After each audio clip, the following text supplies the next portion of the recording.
আল্লাহর হাবিব সাল্লাল্লাহু আলাইহি ওয়াসাল্লামের কাছে প্রশ্ন করা হলো। এক নাম্বার প্রশ্ন, এমন একজন ব্যক্তি পুরা পৃথিবী সফর করেছে, সেই ব্যক্তিটার নাম কি? 2 নাম্বার প্রশ্ন হলো 7 জন যুবক গুহার মধ্যে ছিল, কতদিন ছিল সংখ্যা বলেন। 3 নাম্বার প্রশ্ন হলো রূহ কি জিনিস বলে দেন।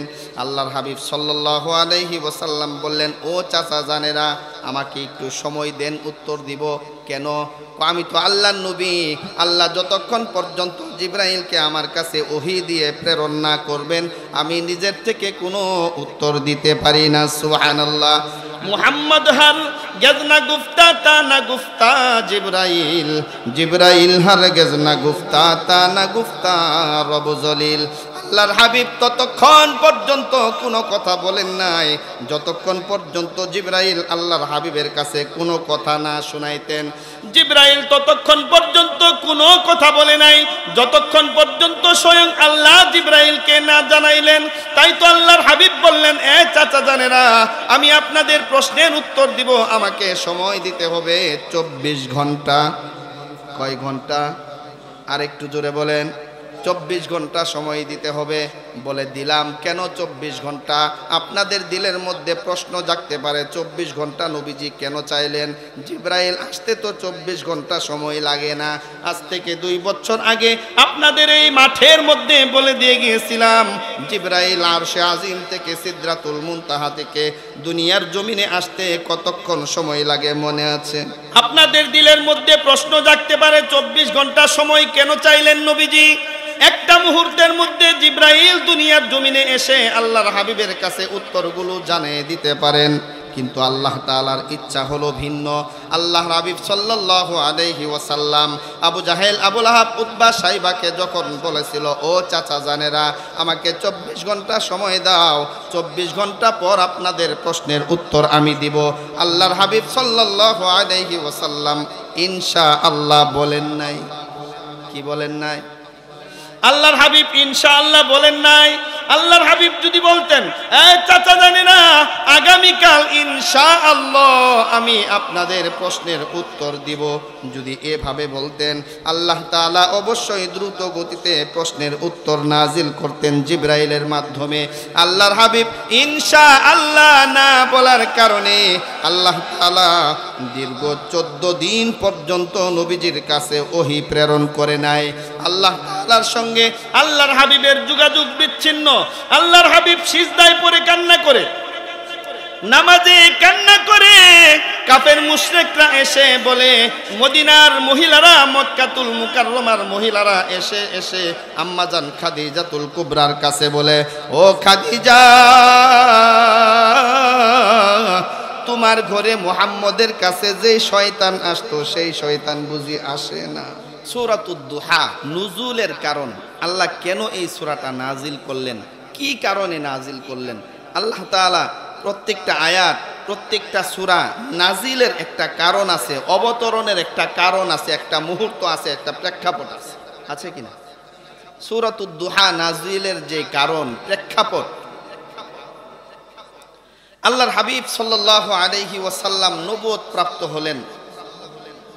আম্মাজান খাদিজাতুল কুবরা রাদিয়াল্লাহু তাআলা আনহার কাছে সর্বপ্রথম মহিলাদের মধ্যে দ্বীনের দাওয়াত দিলেন।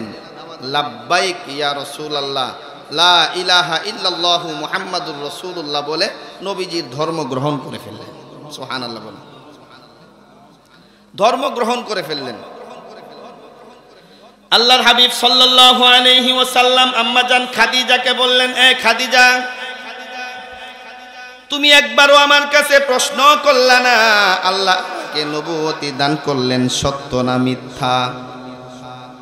তুমি প্রথমেই আমার কালিমাটা গ্রহণ করে ইসলামের ছায়াতলে চলে আসলা। আল্লাহর নবীর স্ত্রী আম্মাজান খাদিজাতুল কুবরা রাদিয়াল্লাহু তাআলা আনহা বলেন, ইয়া রাসূলুল্লাহ, ইয়া হাবিবাল্লাহ, আমি আপনাকে আজ থেকে চিনি না, বহুদিন আগে থেকে আমি চিনি। আজ থেকে 15 বছর আগে আপনার সঙ্গে আমার বিবাহ সংগঠিত হয়। আমি আপনার এই সংবাদের অপেক্ষায় ছিলাম, আল্লাহ শেষ নবী হিসাবে যেন আপনাকে দায়িত্ব দেয়, কারণ আপনার চরিত্র আমি জানি। আপনার আমল আখলাক আমি জানি, আপনাকে আমি চিনি। আমার বিশ্বাস ছিল শেষ নবী হিসাবে আল্লাহ আপনাকেই জিম্মাদারি দিবেন, আপনাকেই দায়িত্ব দিবেন। সুতরাং সুসংবাদ যখন শুনলাম, দেরি করে কালেমা পড়ার কোনো দরকার নাই, সঙ্গে সঙ্গে পড়ে দিলাম লা ইলাহা ইল্লাল্লাহু মুহাম্মাদুর রাসূলুল্লাহ। আম্মাজান খাদিজা ইসলাম ধর্ম গ্রহণ করলেন। নবীজি দাঁড়ে দাঁড়ে মানুষের বাড়ি বাড়ি আঙ্গিনায় আঙ্গিনায় গিয়ে ইসলামের দাওয়াত দেয়। মানুষ একজন দুইজন করে ইসলামের ছায়া তুলে আসতেছে।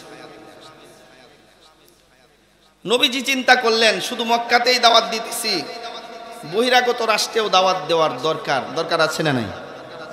তৎকালীন যুগে মক্কাতুল মুকাররমায় বাণিজ্য মেলা হতো। কি মেলা?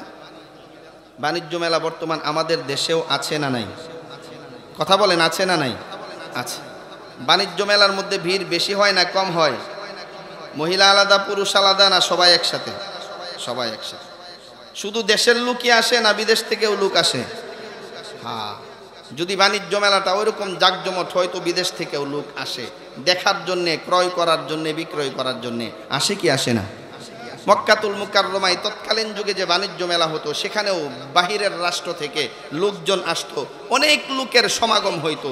নবীজি আম্মাজান খাদিজাতুল কুবরার সঙ্গে পরামর্শ করলেন, খাদিজা, একজনের বাড়িতে গিয়ে একজনকেই দাওয়াত দেওয়া যায়, দুইজনের বাড়িতে গেলে দুইজনকেই দাওয়াত দেওয়া যায়। আমি যদি ওই বাণিজ্য মেলায় গিয়ে এলান করে উঁচু আওয়াজে দাওয়াত দেই তো হাজারো জনতাকে একসঙ্গে দাওয়াত দেওয়া হবে। কথা বলেন ঠিক কিনা? নবীজি চিন্তা করলেন সেখানে গিয়ে দাওয়াত দিবেন। এই ঘটনা আবু জাহেল, আবুল আহাব, উতবা, সাইবা, কাফের মুশরিকদের লিডার যারা ছিল তাদের কাছে চলে গেছে। তারা বলতেছে, খবরদার, এই কাজ করা যাবে না। গোলামের ঘরের গোলামরা মুহাম্মদের ধর্ম গ্রহণ করেছে, আমাদের যায় আসে না, কিন্তু বাণিজ্য মেলায় নামি দামি এমপি, মন্ত্রী, ম্যাজিস্ট্রেট যারা আসবে, উকিল, ব্যারিস্টার, তাদেরকে যদি মুহাম্মদ দাওয়াত দেয় আর যদি ধর্ম গ্রহণ করে ফেলে তো আমাদের তো ফিতনা আরো বাড়বে। কথা বলেন ঠিক কিনা? সুতরাং এই কাজ করানো যাবে না। যুবকদেরকে একত্রিত করা হলো, তো তোমরা রাস্তার মুড়ে মুড়ে দাঁড়িয়ে থাকবা, বিদেশ থেকে যত লোক বাণিজ্য মেলায় ঢুকবে তাদেরকে বলবা মুহাম্মদ পাগল, তার কথা আপনারা শুনবেন না। আবু জাহেল, আবুল আহাব, উতবা, সাইবা, কাফিরদের বড় বড় লিডার যুবকদেরকে একত্রিত করে রাস্তার মুড়ে মুড়ে দাঁড় করায় রাখলো। রাখার উদ্দেশ্য কি? বিদেশ থেকে যখন লোকজন দেশের মধ্যে ঢুকবে প্রত্যেকের কানের মধ্যে এলান করে দিবে, মুহাম্মদ পাগল, তার কথা তোমরা শুনবা না, মুহাম্মদ পাগল, তার কথা আপনারা শুনবেন না, মুহাম্মদ পাগল, তার কথা আপনারা শুনবেন না। আমি আপনাদের কাছে প্রশ্ন করে জানতে চাই, বাণিজ্য মেলায় যারা অংশগ্রহণ করে সকলেই ক্রয় করার জন্য যায়, সকলেই বিক্রয় করার জন্য যায়, নাকি এমন কিছু লোক আছে শুধু দেখার জন্য, ঘোরার জন্য যায়? আছে না নাই? তামাশা, খেল তামাশা দেখার জন্যেও এমন কিছু লোক আছে, যায় কি যায় না? আরেকটু জোরে বলেন। তো বাহিরের দেশ থেকেও এমন কিছু লোক আসলো যারা খেল তামাশা দেখার জন্যে বাণিজ্য মেলার দিকে রওনা দিয়েছে। বাণিজ্য মেলার দিকে যখন ঢুকে তিন রাস্তার মোড়ের মধ্যে কিছু যুবক দাঁড়িয়ে আছে, বাহিরের দেশের লোকদের কানে গিয়ে বলে, এ যুবকের দলেরা, এ বুড়া বাবারা, মক্কাতুল মুকাররমায় একজন লোক বের হয়েছে যার নাম মুহাম্মদ, তার বাবার নাম আব্দুল্লাহ, দাদার নাম আব্দুল মুত্তালেব। ওই মুহাম্মদ পাগল, খবরদার খবরদার, তোমরা মুহাম্মদের কথা শুনবো না। বাহির থেকে যারা তিন রাস্তার মোড়ে মুহাম্মদ পাগল এই কথা যাদের কানে ঢুকেছে তারা বলে, আমরা আসলাম বাণিজ্য মেলার খেল তামাশা দেখার জন্য, এখন দেখি পাগলের আওয়াজ আমাদের কানে আসে, সামনের দিকে অগ্রসর হয়। আবার দুই রাস্তার মোড় পাওয়া যায়, রাস্তার বাঁকা মোড় পাওয়া যায়, তিন রাস্তার মোড় পাওয়া যায়, চার রাস্তার মোড় পাওয়া যায়। প্রত্যেকটা মোড়ে মোড়ে কিছু যুবক দলবদ্ধভাবে দাঁড়িয়ে আছে আর বলে, মুহাম্মদ পাগল, তার কথা তোমরা শুনবা না। যখন বাহির থেকে লোকজন আসে, মুহাম্মদ পাগল, মুহাম্মদ পাগল চিল্লায় বলেন না নাউজুবিল্লাহ, মুহাম্মদ পাগল, মুহাম্মদ পাগল। বাহিরের দেশের যে মেহমানরা এসেছে তাদের কানে মুহাম্মদ পাগল শব্দরা শুনতে শুনতে তারা চিন্তা করলো, আমরা তো বাণিজ্য মেলায় কিছু ক্রয় করার জন্য আসি নাই, বাণিজ্য মেলায় বিক্রি করার জন্যও আসি নাই, আমাদের উদ্দেশ্য হলো খেল তামাশা দেখা, তামাশা দেখা, বাণিজ্য মেলার তামাশা দেখা না। তারা চিন্তা করে দেখলো প্রত্যেকটা মুড়ে মুড়ে যখন এলান দেওয়া হচ্ছে মুহাম্মদ পাগল, মুহাম্মদ পাগল, মুহাম্মদ পাগল, মুহাম্মদ পাগল, যদিও মুহাম্মদ পাগল হয় ছোটখাটো কোনো পাগল না, অবশ্যই বড় ধরনের পাগল। বলেন তো পাগলের খেলতামাশা ভালো লাগে না খারাপ লাগে? ভালো লাগে, কথা বলেন ঠিক। আবু জাহেল আবু লাহাবের ইচ্ছা হলো মুহাম্মদের দাওয়াতের বিরোধিতা করা, আল্লাহ তাআলার ইচ্ছা হলো ওই পাগল শব্দের মধ্যে হেদায়েত রেখে দিয়েছেন। চিল্লায় বলেন সুবহানাল্লাহ। যেই জিনিসের বিরোধিতা করা হয় সেই জিনিস ভাইরাল আরো বেশি হয়, কথা বলেন ঠিক কিনা? যার বিরুদ্ধাচরণ করা হয় সেই জিনিসটা ভাইরাল হয়, যার বিরুদ্ধাচরণ করা হয় সেই ব্যক্তিটা ভাইরাল হয়। মুহাম্মদ পাগল এলান কানে বাজতে বাজতে বহিরাগত লোক যারা বাণিজ্য মেলার উদ্দেশ্যে মক্কাতুল মুকাররমায় এসেছিল তারা চিন্তা করলো আগেই বাণিজ্য মেলায় যাব না, মুহাম্মদ পাগল, কেমন পাগল, মুহাম্মদের পাগলামি আগে দেখে আসি, চল। মানুষ দলবদ্ধ হয়ে মুহাম্মদের বাড়ির দিকে রওনা দেয়। চিল্লায় বলা যাবে কি সুবহানাল্লাহ? আল্লাহর হাবিব সাল্লাল্লাহু আলাইহি ওয়াসাল্লামের বাড়ির দিকে যখন যায়, আল্লাহর হাবিবের নুরানি চেহারা দর্শন মিলে। আল্লাহর হাবিবের উপর কুরআনুল কারীম যখন নাজিল হয়, কুরআনুল কারীম আল্লাহর হাবিবের সুমধুর কণ্ঠে তেলাওয়াত শুনে বাহিরের দেশের লোক যারা আসে পাগলামি দেখার জন্য মুহাম্মদের দরবারে যায়, মুহাম্মদের জবান থেকে কোরআন তেলাওয়াত শুনে চিল্লায় বলে, ও নবী মুহাম্মদ আর দেরি করতে চাই না, পড়িয়ে দেন লা ইলাহা ইল্লাল্লাহু মুহাম্মাদুর রাসূলুল্লাহ। মানুষ দলে দলে নবীজির কাছে যায় আর নবীজির জবানের কালেমা শুনে, নবীজির জবান থেকে কোরআন তেলাওয়াত শুনে পাগল হয়ে কালেমা পড়ে মুসলমান হয়ে বাণিজ্য মেলায় ঢুকে। সুবহানাল্লাহ। আবু জাহেল আবু লাহাব চিন্তা করলো ঘটনা তো উল্টা, আমরা প্রচার করতে চাইলাম মুহাম্মদ পাগল, মুহাম্মদের কাছে যেন কেউ না যায়, আর পাগলের এলান করার কারণে মানুষ আরো দলবদ্ধ হয়ে পাগলামি দেখার জন্য মুহাম্মদের দরবারে যায়, আর মুহাম্মদের জবান থেকে ওই আসমানি মুজিজা কোরআনের তেলাওয়াত শুনে কালিমা গ্রহণ করে তারা দলবদ্ধ হয়ে চলে আসে বাণিজ্য মেলায়। আবু জাহেল আবু লাহাব উতবা সাইবা মক্কাতুল মুকাররমার আঙ্গিনার মধ্যে পরামর্শ বসলো, বৈঠক বসলো, কি করা যায়, কি করা যায়। এক লিডার আরেক লিডারকে বলে, আমি তো শুরুতেই বলেছিলাম বিরোধিতা করার দরকার নাই, আপনার কারণেই তো বিরোধিতা করে গজবটা নিয়ে আসলেন, মুহাম্মদের ধর্মের অনুসারী বেশি হয়ে গেল। আরে বাজে কথা বলার সময় নাই, এখন কি করা যায়, মুহাম্মদের দাওয়াত কিভাবে বন্ধ করা যায়, তাড়াতাড়ি পরামর্শ দাও। একজনে পরামর্শ দিল, যদি মুহাম্মদের জবানটা তোমরা বন্ধ করতে চাও, যদি মুহাম্মদের জবান তোমরা বন্ধ করতে চাও, যদি মুহাম্মদের জবান তোমরা বন্ধ করতে চাও, তাহলে এই বাণিজ্য মেলাটা যত দ্রুত সম্ভব বন্ধ করে দাও। এলান করা হয়েছিল বাণিজ্য মেলা চলবে 2 মাস। কয় মাস? 15 দিনের মাথায় বাণিজ্য মেলা ঘোষণা দেওয়া হলো বিরতি, বাণিজ্য মেলার ঘোষণা দেওয়া হলো সমাপ্ত। এই বছরের মতো এবারই আজকের দিনেই বাণিজ্য মেলা শেষ, কারণ বাণিজ্য মেলা যত লম্বা হবে মুহাম্মদের অনুসরণকারী তার সাহাবা তার উম্মত তত বেড়ে যাবে। কথা বলেন ঠিক কিনা? বাণিজ্য মেলা বন্ধ করা হলো। 4 জন লিডার মক্কাতুল মুকাররমার আঙ্গিনার মধ্যে পরামর্শ বসলো, কি করা যায়, এইভাবে মুহাম্মদের দাওয়াত যদি চলতে থাকে তো মুহাম্মদের ধর্ম বন্ধ হবে না, মুহাম্মদের অনুসরণ বন্ধ হবে না, মুহাম্মদের উম্মত বাড়তেই থাকবে, বাড়তেই থাকবে। একজন লিডার আরেকজন লিডারকে ডেকে ডেকে বলে এভাবে সম্ভব না। মদিনাতুল মুনাওয়ারায় তৎকালীন যুগে জাবুর তাওরাত ইনজিলের আলেমরা ছিল, ইহুদিদের মধ্যে যারা আলেম ছিল, তাদের পরামর্শ নেওয়া ছাড়া মুহাম্মদের ধর্ম বন্ধ করা সম্ভব না। কয়েকজন যুবককে একত্রিত করা হলো, তোমরা যাইবা মদিনাতুল মুনাওয়ারায়, ইহুদিদের আলেম যারা আছে ওই আলেমদের কাছে যাইবা, গিয়ে বলবা আমাদের দেশে একজন লোক নবী দাবি করে, বড় লোক না, বাবা নাই, এতিম সন্তান, আব্দুল্লাহর পোলা মুহাম্মদ, সে নবী দাবি করে উচ্চ মর্যাদাশীল কোনো লোক না। কিভাবে মেনে নিব তার নবুয়ত, কিভাবে তার অনুসরণ করব, তার উম্মত হিসাবে দুনিয়াতে থাকবো? ফয়সালা দেন। তোমরা আলেমদের কাছে গিয়ে পরামর্শ চাইবা। যুবকরা মক্কাতুল মুকাররমা ছেড়ে মদিনাতুল মুনাওয়ারায় চলে গেলেও মদিনার যত ইহুদি আলেমরা ছিল, সকল ইহুদি আলেমরা একত্রিত হয়ে সারা রাত পরামর্শ করলেন কি করা যায়, কি করা যায়। আব্দুল্লাহর পোলা মুহাম্মদ নবী দাবি করে বসেছে, আসলেও নবী কিনা কিভাবে প্রমাণ করা যায়? যিনি নবী বানাইলেন মুহাম্মদের নবুয়ত তিনি প্রচার করবেন, কথা বলেন ঠিক কিনা? মুহাম্মদের নবুয়তের চাবিকাঠি কার হাতে? আরো জোরে বলেন না, কার হাতে? আল্লাহ চান প্রচার প্রসার করতে, বন্ধ করার ক্ষমতা কারো আছে? বলেন না, আছেনি? কাফেরদের ইহুদিদের আলেমদের কাছে যখন তারা পরামর্শ চাইলো, সারা রাত ভরে তারা চিন্তা ভাবনা করলেন। সকালবেলা যুবকদেরকে ডাকা হলো, এ মদিনা, এ মক্কার যুবকের দলেরা এদিকে আসো, পরামর্শ হয়েছে। সারা রাত গবেষণা করে আমরা 3টা প্রশ্ন পেয়েছি।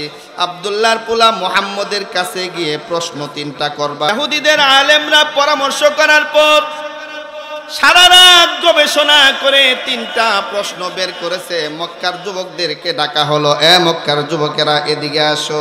সারা রাত গবেষণা করে 3টা প্রশ্ন পেয়েছি। আব্দুল্লাহর পোলা মুহাম্মদকে গিয়ে প্রশ্ন 3টা করবা।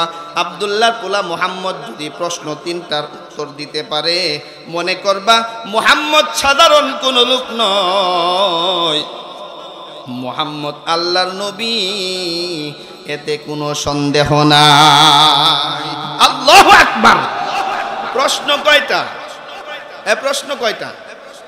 যুবকরা চলে আসলো লিডারদের কাছে, এসে বলে 3টা প্রশ্ন দিয়েছে ইহুদি আলেমরা। সারা রাত গবেষণা করে 3টা প্রশ্ন পেয়েছে, সেই 3টা প্রশ্ন দিয়ে আমাদেরকে প্রেরণ করেছে। প্রশ্ন 3টা কি? আবু জাহেল প্রশ্ন করে প্রশ্ন 3টা কি? প্রশ্ন হলো, 1 নাম্বার প্রশ্ন, এমন একজন ব্যক্তি দুনিয়াতে এসেছিল যে পূর্ব থেকে পশ্চিম, উত্তর থেকে দক্ষিণ পুরাটা পৃথিবী ভ্রমণ করেছিল, তার নাম কি? 2 নাম্বার প্রশ্ন কি? 2 নাম্বার প্রশ্ন এমন একটা প্রশ্ন, 7 জন যুবক ছিল, নমরুদ 7 জন যুবক ছিল, কাফেরদের অত্যাচারে অত্যাচারিত হয়ে তারা একটা গুহার মধ্যে আশ্রয় নিয়েছিল। সেই 7 জন যুবক কতদিন সেই গুহার মধ্যে ছিল? এটা হলো 2 নাম্বার প্রশ্ন। 3 নাম্বার প্রশ্ন কি? আল্লাহ তাআলা মানুষকে দুনিয়ার জমিনে প্রেরণ করেছেন জীবিত থাকার জন্য, তার ভিতরে একটা রূহ ফুঁকে দিয়েছেন। মুহাম্মদকে প্রশ্ন করবা রূহ কি জিনিস? এই 3টা প্রশ্নের উত্তর যদি মুহাম্মদ দিতে পারে, বিরোধিতা করবা না, তাকে নবী হিসাবে গ্রহণ করবা। একবার চিল্লায়ে বলা যাবে কি সুবহানাল্লাহ? প্রশ্ন কয়টা করা হলো? 3টা। আবু জাহেলের কাছে আসলো, 3টা প্রশ্ন করেছে। আবু জাহেল বলতেছে প্রশ্ন 3টা তো ভালোই, জটিল কঠিন, মনে হয় না যে মুহাম্মদ উত্তর দিতে পারবে। তবে উত্তর তো আমরাও জানি না, তোমরা শুনে আসতো নাকি? না, শুনে তো আসি না। আরে বেটা বেকুব, তাড়াতাড়ি প্রশ্নের উত্তর শুনে নিয়া আমরা মুহাম্মদের কাছে প্রশ্ন করি, তখন তোমরা প্রশ্নটা শুনে আসো, উত্তরটা। যুবকরা আবার চলে গেল মদিনাতুল মুনাওয়ারায়। আবার ইহুদি আলেমদের কাছে গিয়ে বললেন, প্রশ্ন শিখিয়ে দিলেন 3টা, উত্তর তো আমরাও জানি না, আমাদের লিডাররাও জানে না। যুবকরা চলে গেল মদিনায়। আবু জাহেল, আবুল আহাব, উতবা, সাইবা মুহাম্মদের কাছে গিয়ে বলে, এ মুহাম্মদ, হ্যাঁ ভাতিজা মুহাম্মদ, তুমি নবী দাবি করো, ভালো কথা, তোমার কাছে 3টা প্রশ্ন আমাদের আছে। যদি প্রশ্ন 3টার উত্তর তুমি দিতে পারো তাহলে তোমাকে নবী হিসাবে মানতে আমাদের কোনো বাধা নাই। তোমার ধর্মের প্রচার প্রসার করবা, তুমি দাওয়াতের কাজ করবা, আমরা কোনোদিন বাধা দিব না। আল্লাহর হাবিব বলেন, ঠিক নাকি? হ্যাঁ বলে ঠিক। তাহলে প্রশ্ন 3টা করেন। আল্লাহর হাবিব সাল্লাল্লাহু আলাইহি ওয়াসাল্লাম বলেন, ও চাচা জানেরা, আমার একটা শর্ত আছে, আমি প্রশ্নের উত্তর দিব, আমাকে সময় দিতে হবে। বলে, কেন সময় দিব? তুমি না নবুয়ত দাবি করলা? আল্লাহর হাবিব সাল্লাল্লাহু আলাইহি ওয়াসাল্লামের কাছে প্রশ্ন করা হলো। 1 নাম্বার প্রশ্ন, এমন একজন ব্যক্তি পুরা পৃথিবী সফর করেছে, সেই ব্যক্তিটার নাম কি? 2 নাম্বার প্রশ্ন হলো, 7 জন যুবক গুহার মধ্যে ছিল, কতদিন ছিল, সংখ্যা বলেন। 3 নাম্বার প্রশ্ন হলো, রূহ কি জিনিস, বলে দেন। আল্লাহর হাবিব সাল্লাল্লাহু আলাইহি ওয়াসাল্লাম বললেন, ও চাচা জানেরা, আমাকে একটু সময় দেন, উত্তর দিব। কেন? আমি তো আল্লাহর নবী, আল্লাহ যতক্ষণ পর্যন্ত জিবরাইলকে আমার কাছে ওহী দিয়ে প্রেরণ না করবেন আমি নিজের থেকে কোনো উত্তর দিতে পারি না। সুবহানাল্লাহ।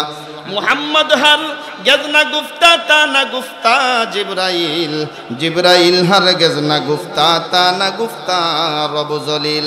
আল্লাহর হাবিব ততক্ষণ পর্যন্ত কোনো কথা বলেন নাই যতক্ষণ পর্যন্ত জিবরাইল আল্লাহর হাবিবের কাছে কোনো কথা না শোনাইতেন। জিবরাইল ততক্ষণ পর্যন্ত কোনো কথা বলে নাই যতক্ষণ পর্যন্ত স্বয়ং আল্লাহ জিবরাইলকে না জানাইলেন। তাই তো আল্লাহর হাবিব বললেন, এ চাচা জানেরা, আমি আপনাদের প্রশ্নের উত্তর দিব, আমাকে সময় দিতে হবে 24 ঘন্টা। কয় ঘন্টা? আর একটু জোরে বলেন। 24 ঘন্টা সময় দিতে হবে। বলে, দিলাম। কেন 24 ঘন্টা? আপনাদের দিলের মধ্যে প্রশ্ন জাগতে পারে, 24 ঘন্টা নবীজি কেন চাইলেন? জিবরাইল আসতে তো 24 ঘন্টা সময় লাগে না। আজ থেকে 2 বছর আগে আপনাদের এই মাঠের মধ্যে বলে দিয়ে গিয়েছিলাম, জিবরাইল আরশে আজিম থেকে সিদরাতুল মুনতাহা থেকে দুনিয়ার জমিনে আসতে কতক্ষণ সময় লাগে মনে আছে? আপনাদের দিলের মধ্যে প্রশ্ন জাগতে পারে, 24 ঘন্টা সময় কেন চাইলেন নবীজি? একটা মুহূর্তের মধ্যে জিবরাইল দুনিয়ার জমিনে এসে আল্লাহর হাবিবের কাছে উত্তরগুলো জানিয়ে দিতে পারেন, কিন্তু আল্লাহ তাআলার ইচ্ছা হলো ভিন্ন। আল্লাহর হাবিব সাল্লাল্লাহু আলাইহি ওয়াসাল্লাম আবু জাহেল, আবুল আহাব, উতবা, সাইবাকে যখন বলেছিল, ও চাচা জানেরা, আমাকে 24 ঘন্টা সময় দাও, 24 ঘন্টা পর আপনাদের প্রশ্নের উত্তর আমি দিব। আল্লাহর হাবিব সাল্লাল্লাহু আলাইহি ওয়াসাল্লাম ইনশাআল্লাহ বলেন নাই। কি বলেন নাই? আল্লাহর হাবিব ইনশাআল্লাহ বলেন নাই। আল্লাহর হাবিব যদি বলতেন, চাচা জানে না, আগামীকাল ইনশাআল্লাহ আমি আপনাদের প্রশ্নের উত্তর দিব, যদি এভাবে বলতেন, আল্লাহ তাআলা অবশ্যই দ্রুত গতিতে প্রশ্নের উত্তর নাজিল করতেন জিবরাইলের মাধ্যমে। আল্লাহর হাবিব ইনশাআল্লাহ না বলার কারণে আল্লাহ তাআলা দীর্ঘ 14 দিন পর্যন্ত নবীজির কাছে ওহী প্রেরণ করে নাই। আল্লাহ তাআলার সঙ্গে আল্লাহর হাবিবের যোগাযোগ বিচ্ছিন্ন। আল্লাহর হাবিব সিজদায় পড়ে কান্না করে, নামাজে কান্না করে। কাফের মুশরিকরা এসে বলে, মদিনার মহিলারা, মক্কাতুল মুকাররমার মহিলারা এসে এসে আম্মাজান খাদিজাতুল কুবরার কাছে বলে, ও খাদিজা, তোমার ঘরে মুহাম্মদের কাছে যে শয়তান আসতো সেই শয়তান বুঝি আসে না? নাউজুবিল্লাহ বলেন। এলাকার গ্রামগঞ্জে ছড়িয়ে বেড়ায়, এলাকার গ্রামগঞ্জে এলান করে, মুহাম্মদের কাছে যেই শয়তান আসতো সেই শয়তান আসে না। শয়তান মানে জিবরাইল। নাউজুবিল্লাহ বলেন। শয়তান মুহাম্মদের কাছে আর আসে না। বলেন তো, মুহাম্মদের কাছে শয়তান আসে না, জিবরাইল কি শয়তান? মুহাম্মদের কাছে যেই শয়তান আসতো সেই শয়তান মুহাম্মদের দরবারে আসা বন্ধ করে দিয়েছে। মদিনার গলিতে গলিতে, মক্কার অলিতে গলিতে এলান করা হয়, মুহাম্মদের কাছে সেই শয়তান আর আসে না। চিল্লায় বলেন নাউজুবিল্লাহ। আল্লাহর হাবিব সিজদায় পড়ে কাঁদে, সাহাবারা সিজদায় পড়ে কাঁদে, নামাজের মধ্যে কাঁদে, রুকুতে কাঁদে, হাত তুলে কাঁদে, সালাতুত তাসবিহ পড়ে কাঁদে, সালাতুল হাজত পড়ে কাঁদে, তাহাজ্জুদের নামাজ পড়ে আল্লাহর হাবিব কাঁদে, ও মালিক তুমি কি আমার প্রতি গুসা করেছো নাকি আমার প্রতি রাগ করেছো নাকি? কেন জিবরাইল আসে না? কাফেররা যে আমাকে তিরস্কার করে, আমি কি তোমার নবী না? তুমি কি আমাকে মাফ করবা না? আমার কাছে কি কোনোদিন আর জিবরাইল পাঠাইবা না? দীর্ঘ 14 দিন পর আল্লাহর হাবিব সাল্লাল্লাহু আলাইহি ওয়াসাল্লাম সিজদায় পড়ে আছেন। কোথায় পড়ে আছেন? আল্লাহর হাবিব সিজদায় পড়ে আল্লাহ তাআলাকে ডাকে, ও মালিক, তুমি কি জিবরাইল আমার কাছে পাঠাইবা না? তুমি কি জিবরাইল আমার কাছে ওহী নিয়ে পাঠাইবা না? কাফেরদের তিরস্কার আমার আর ভালো লাগে না। চোখের পানি ছেড়ে ছেড়ে আল্লাহর হাবিব যখন কান্না শুরু করে, ঠিক সেই মুহূর্তে আল্লাহর ফেরেশতা জিবরাইল এসে আল্লাহর হাবিবকে ডেকে ডেকে বলেন, ইয়া রাসূলুল্লাহ, ইয়া হাবিবাল্লাহ, মাথা উঠান, আপনার সুখের দিন চলে এসেছে, আপনার আর কান্না করার দরকার নাই। দীর্ঘ 14 দিন পর্যন্ত আল্লাহ তাআলা আমাকে যেই কারণে আসতে বারণ করেছিলেন, সেই সুসংবাদ দিয়ে জিবরাইল, আমি জিবরাইল আপনি নবীর দরবারে উপস্থিত হয়ে গেলাম। একবার চিল্লায়ে বলা যাবে কি সুবহানাল্লাহ? রাস্তার পাশে লাইটের নিচে বসে বসে কোরআন তেলাওয়াত করে বাদশা ডেকে ডেকে বলে, এ নাবালেক মাসুম, তোমার নাম কি, বাড়ি কোথায়? কেন এই রাতের গভীরে বাতির নিচে বসে বসে কোরআন তেলাওয়াত করতেছে?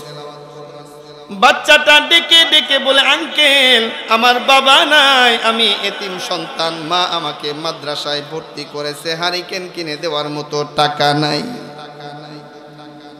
রাতের গভীরে কোরআন তেলাওয়াত করব, হারিকেন কেনার মতো টাকা নাই, মাদ্রাসায় খুরাকির বিল দিবে সেই টাকা নাই, বাবা না থাকার কারণে অনেক হাজত অপূর্ণ রয়ে গেছে। বাদশার বড্ড পছন্দ হয়ে গেছে। বাচ্চাকে বুকের মধ্যে জড়াইয়া সিংহাসনে নিয়ে বসিয়ে একটা খাতা কলম হাতে নিয়ে বললেন, এ নাবালেক মাসুম, তোমার কি কি প্রয়োজন তুমি বলো। নাবালেক মাসুম বলে, আমাকে মাদ্রাসায় ভর্তি করেছে, ভর্তি ফি দিতে পারে নাই। ভর্তি ফি কত? 500 টাকা। মনে করো দিলাম 500 টাকা, ভর্তি ফি বাবদ 500 টাকা লিখে ফেলেছে। খুরাকি বিল কত? 2000 টাকা। মনে কর দিলাম 2000 টাকা। হারিকেন বাবদ কত? 500 টাকা। মনে কর দিলাম 500 টাকা। জ্যাকেট কিনতে হবে, পুষ মাসের শীতের মধ্যে কনকনে কাঁপতেছিস, জ্যাকেট বাবদ দিলাম আরো 200 টাকা। সব কিছু লিপিবদ্ধ করার পর একটা লিস্টি করে টাকাগুলো সহ একজন মন্ত্রীকে ডেকে ওই মন্ত্রীকে অর্ডার করলেন, এই নাবালেক তালিবুল ইলমকে মাদ্রাসায় ভর্তি করে দিয়া মাদ্রাসায় রেখে আসো। মন্ত্রী যখন ঘোড়ার উপর উঠাইয়া নাবালেক তালিবুল ইলমকে নিয়ে মাদ্রাসার দিকে রওনা দিলেন, পিছন থেকে ডাক দিলেন, বাদশা, এ মন্ত্রী, একটু দাঁড়াও, ওই বাচ্চার সঙ্গে আমার 2টা পরামর্শ আছে। মন্ত্রীটা দাঁড়াইলেন। বাদশা ডেকে ডেকে বলে, এ নাবালেক মাসুম, আজকে 12 বছর যাবত আমি দোয়া করি আল্লাহর কাছে 2টা আশা নিয়ে, আশা 2টা আল্লাহ আমার পূরণ করে না। তাহাজ্জুদ পড়ে দোয়া করি, পূরণ করে না। নফল পড়ে দোয়া করি, পূরণ করে না। আওয়াবিন পরে দোয়া করি, পূরণ করে না। চাষ পরে দোয়া করি, ইশরাক পরে দোয়া করি, পূরণ করে না। ফরজ পরে দোয়া করি, পূরণ করে না।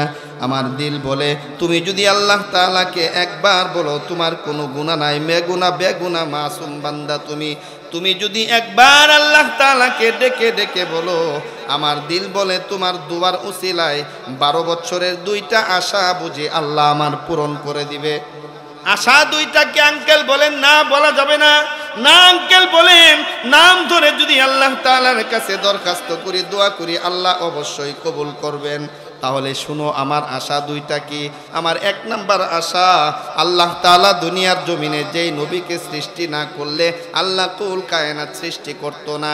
স্বপ্ন যুগে সেই নবীকে একবার দেখতে চাই। কারা কারা দেখতে চান হাত দেখান, আল্লাহু আকবার। আঙ্কেল আপনার 2 নাম্বার আশা কি? আমার 2 নাম্বার আশা হলো, আসমানের নিচে জমিনের উপরে শ্রেষ্ঠ মানুষকে আমি তার পরিচয় পেতে চাই। তার পরিচয় যদি দিয়ে দেন, আমি তার সেবা যত্ন করে মালিককে রাজামন্দি করতে চাই, মালিককে খুশি করতে চাই। আল্লাহু আকবার। আল্লাহর হাবিব সাল্লাল্লাহু আলাইহি ওয়াসাল্লাম প্রথম নাম্বার প্রশ্নের উত্তর দিলেন না। প্রথম নাম্বার প্রশ্নের উত্তর না দিয়ে নীরব ভূমিকায় বসে আছেন। আল্লাহ তাআলা আল্লাহর হাবিবের জবান থেকে বের করে দিলেন, বাদশা, আমি জানতাম তুমি বড্ড চালাক লোক, এখন দেখি তোমার চাইতে বোকা কোনো লোক নাই। আসমানের নিচে জমিনের উপরে শ্রেষ্ঠ মানুষকে আল্লাহর হাবিব সাল্লাল্লাহু আলাইহি ওয়াসাল্লাম বললেন, হে বাদশা, তুমি এখনো বুঝলা না? 12 বছর তুমি আল্লাহ তাআলার কাছে দোয়া করলা, আল্লাহ দোয়া কবুল করে নাই। আমি নবী তোমার সঙ্গে দিদারের জন্য আসি নাই, আমি নবী স্বপ্ন যুগে তোমার সঙ্গে সাক্ষাৎ করি নাই। আজকে এমন একজন নাবালেক মাসুমের হাজত তুমি পূরণ করে দিয়েছো। তুমি বাদশার দোয়া করার অপেক্ষা আমি নবী করি নাই। ওই নাবালেক মাসুম দোয়া করতে দেরি হয় নাই, আমি নবী তোমার সঙ্গে সাক্ষাৎ করতে দেরি করি নাই। আল্লাহর হাবিব স্বপ্ন যুগে বাদশার সঙ্গে সাক্ষাৎ করে ফেললেন। সুবহানাল্লাহ। তো যেই যুগে, ওই যুগে মানুষের হাজত পূরণ করলে, তালিবুল ইলমদের হাজত পূরণ করলে যেই আল্লাহ অভাব পূরণ করে দেয়, আজও যদি কোনো ব্যক্তি তালিবুল ইলমদের হাজত পূরণ করে দেয়, আমাদের যত হাজত আছে আল্লাহ পূরণ করতে পারে কি পারে না? কথা বলেন।